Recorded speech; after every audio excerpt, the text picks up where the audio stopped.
We all have heard many a time, what you sow, so shall you reap. Karma is an invisible force that follows every soul, watching over every deed. What we do, good or bad, will come back to us, sometimes in this life or perhaps in the next. Once in a small village there lived all kinds of people, wealthy, poor, wise and ordinary. One day the village was struck with grief, for on that very day 3 people from different walks of life passed away at the same time. One was the wealthiest merchant in the village, a man who had amassed unimaginable wealth. The second was the respected old priest of the village temple, known for his devotion.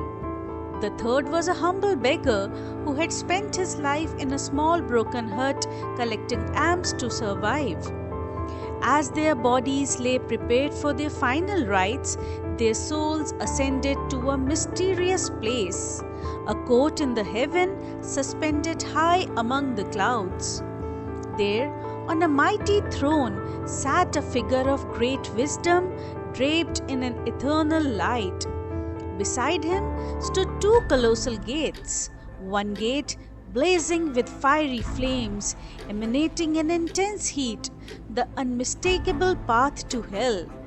The other, surrounded by waterfalls, lush greenery and bird song, led to a realm of peace.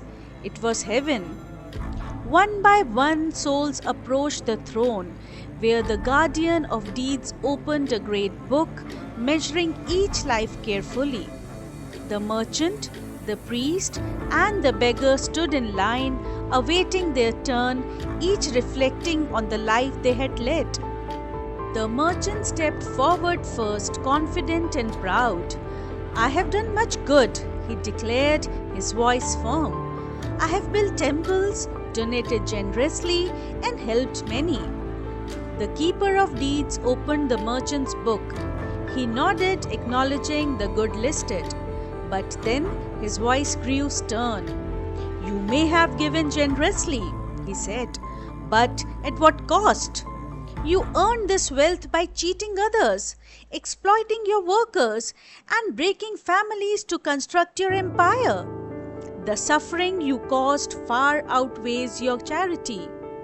The merchant's face fell as he realized his fate. With heavy steps, he was led towards the fiery gate, his pride replaced by regret. Next, the priest approached, certain that his piety would lead him to heaven. "I spent my life in devotion," he said. "I led prayers, performed rituals, and upheld sacred traditions." The keeper turned to the priest's book and shook his head. "Indeed, you performed your rituals," he replied, "but your heart grew greedy. You took advantage of others' faith, refusing to serve the poor unless they could pay.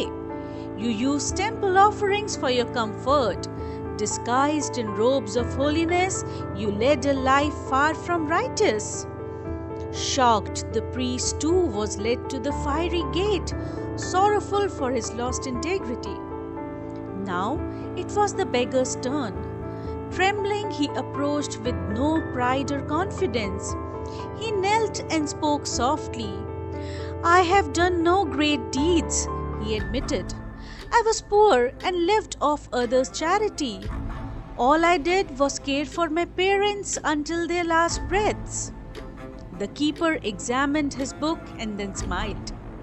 "You say you did little? But that is not true. Many times you sacrificed your own meals to feed your parents.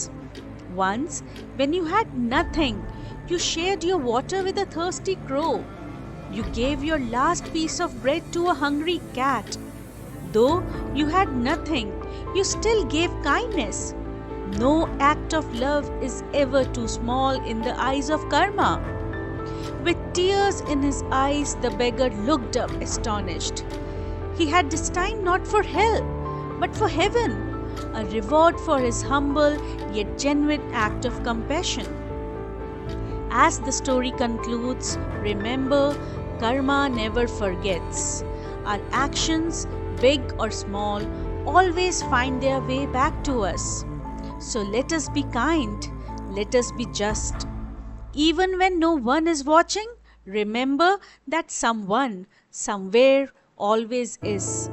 Sow good seeds and watch them grow into blessings.